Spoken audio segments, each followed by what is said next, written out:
الله أكبر الله أكبر الله أكبر الله أكبر. Now, you mentioned the rhetoric, learning the skill of argumentation. Yeah.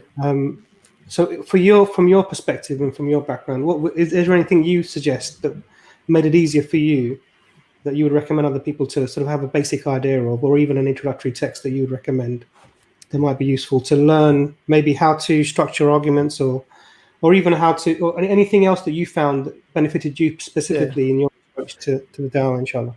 Well, YouTube is an absolutely glorious resource. There's let me see if I can find the particular one. But if you just search logic and reason on YouTube, there's a really good philosophy teacher who does a course on logic and reason, and he goes through it, and there's a whole playlist. And he also recommends a book on there. The book that I bought for uni was called Concise Guide to Logic, I think, by Kemp and Bowell. But for me, why rhetoric or understanding rhetoric is important is highlighted massively. So I did a video for you guys recently where I was just kind of watching Christian Prince. And I didn't say anything about any of his arguments because I didn't think it was necessary. One, because there's already a lot of videos on the particular things that he was saying. My main aim was just to highlight the man's absolutely poor etiquettes, his hypocrisy, his appeal to lying and blatantly. And that was the aim of that video. I just wanted to highlight them. And then I had a little look at the comments at one point. I had to stop because there were so many, and they just get absolutely absurd. And recently I'd watched a video with, I think it might have been you actually, Imran. Might have been the other brother, with Muhammad Ali, where you were at Speaker's Corner talking to an older gentleman about the whole adult breastfeeding thing. This was Brother Abbas, mashallah. Abbas, yes, yeah. It probably was him. And you watch the David Wood video, and they do the same thing. Now, for me, when I first kind of approached the whole issue of this, it was like, oh, well, that's weird. Obviously, because it's the first reaction to it. It's not strange to hear that and think, oh, well, that is strange. And when you look at it, you read this thing, and it's like, all right, so this woman's having an issue with her husband. Because they've got someone in their house who's like a younger man, and he's a bit paranoid about it. He's, his heart's a bit unsettled because he's not a mahram. He's not, he's not blood. He's not within the family. And so she goes to him, to the Prophet Muhammad sallallahu alaihi wasallam, with this concern. And keep in mind, we have this religion which is constantly critiqued for being overly conservative compared to modern standards. We have huge standards of etiquettes in terms of the aura, where there's massive parts of the female body that are not allowed to be shown. And this is one of the major things that are constantly being brought up about Islam, about how strict it is, about the fact that women can't be on their own with non-mahrams. And then you think about this, and then you hear that she says, like he says to her, and correct me if I'm wrong, Fareed, you're the Arabic speaker here, but the word that's used for suckling can be meant indirectly or directly. So the Arabic itself, you can use the same word if you're giving someone milk from a bottle. Yeah. So it's not specific to suckling on the woman, with skin contact. So the word itself is very vague. And if you speak Arabic, which Christian Prince does, you have to be aware of that ambiguity. Now, obviously, you look at the story here. You have this woman approaches the Prophet sallallahu alaihi wasallam with this concern. He uses this word, which is quite ambiguous, and she says, "How can you expect me to suckle him? He's an adult." And then the Prophet laughs. Now, if you take into context that, or if you understand the idea that Islam is one of the most conservative religions going, like it has strict rulings on etiquette, and the Prophet laughs. And to me, when I heard that, it's like, obviously he's laughing because she didn't pick up on the way he meant that word. She's not noticed its ambiguity. The first thing that's popped into her head is, say, the suckling you would do with a child, and not the other use of the word where you could put it into a bottle or into a cup and give it to that person. And if you look at David Wood's video on this, where he's using rhetoric here, and David Wood is a master at rhetoric. Like he's a philosophy. Is he a PhD in philosophy? So I'm not sure about PhD. But... He's got a master's, or it's one of them. It's above graduate anyway. So he's aware of all this. He's aware of how you present an argument is enough to be compelling to, say, the layman.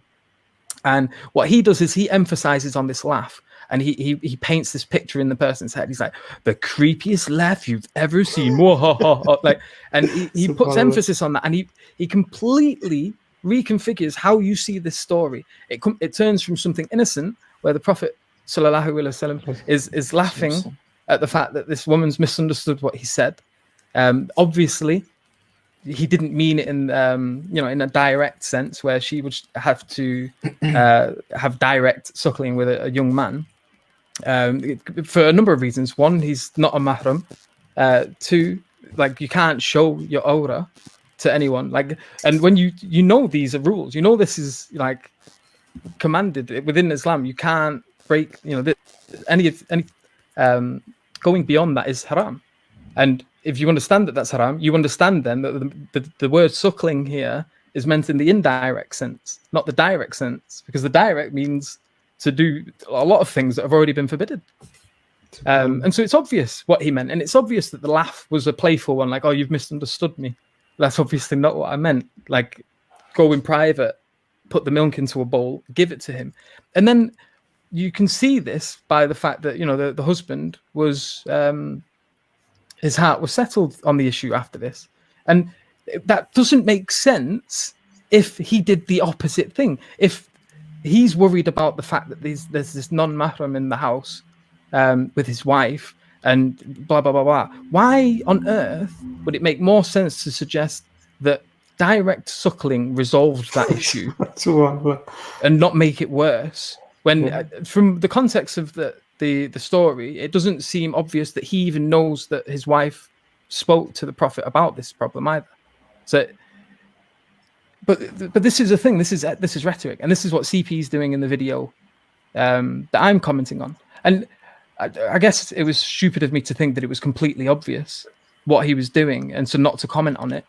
But subhanAllah, it just goes completely over people's heads. Like, and these are the same people that will 1 minute complain that Islam is too conservative, Islam is too strict in terms of the rulings with mahrams, with awra, and then completely, I don't know whether it's consciously or unconsciously, purposely or not, they forget that they ever make these arguments, and then all of a sudden Islam becomes this weird hippie religion where grown men can suckle on non-mothers, people that are not the mother. And so this is rhetoric. And when you see it, it's clear. And if any of you could go and watch any of these videos again, and you see how their use of language shapes their argument, how it paints, they're forcing you to picture the Prophet laughing in a creepy way, and he's like, creepiest, and he's emphasizing it. That all of this affects how you hear the argument. Now, if you're trained in that, you spot it a mile off. If you've studied philosophy, if you've studied logic, if you've studied reason, rhetoric, you can see when this is occurring. You can see when someone's being ingenuine, and you can see when they're just trying to lead you to, like, accepting a particular thing that they don't. His mission is simply bastardize Islam. His mission is to get you to hate it, to get you to see it as evil, to see it as like as blasphemy, as something that you need to run away from. And I very much get the impression from a lot of these people, CP being one, David Wood being the other, and I could list countless of them, where this is the goal to the extent that they really are not bothered about how they achieve that goal. Yeah. 100%. And you know, and they go all out with their mastery of rhetoric. And you'd be surprised, Yusuf. You know, I mentioned the videos that I made 12, 13 years ago. They were on this very topic. Subhanallah. So this is something that it just does the rounds. It just keeps coming around. Mm-hmm. And I remember at the time, and this is think back over a decade. But there's a hadith where I think it's Salama, may God be pleased with her, who was one of the wives of the Prophet, peace be upon him, who says that this event was an exception.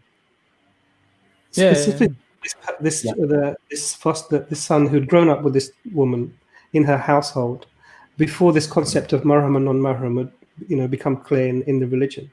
So he was in this grey area where she had raised him as a son, and now suddenly, okay, there's no such thing as actually adoption. You have to, this is someone who would be a non-mahram for you, and her husband was upset with this. So we have a clarification of the event, and that the fact this is an exception just for I think there's the person, the Sahaba's name was Salim. I can't remember the full, but Salim Mawla Abi Hudayfa. Subhanallah, Jazakallah khair. So the evidence is even there that it's an exception, and so it's not a generalized. Everyone can go ahead and do this, but the way that it's presented is you'll get lots of links to different readings of the same hadith to make it seem as if many people were given this concession, this not concession, but this ruling. But it's only for one person. Yeah. Ever only for one person. That's probably the thing to highlight it. And that we have the hadith that says that this was simply that, and the Prophet's wives, may Allah be pleased with them, all said that this was not something they would consider to be allowed, except for this one case where the Prophet, peace be upon him, allowed it. But so your point really about learning the rhetoric and recognizing the character, making a caricature out of what the Prophet, Muhammad, peace be upon him, was, is a key thing to understanding argumentation. So Jazakallah khair, I appreciate that insight from both of you. Alhamdulillah. No problem. Bismillah.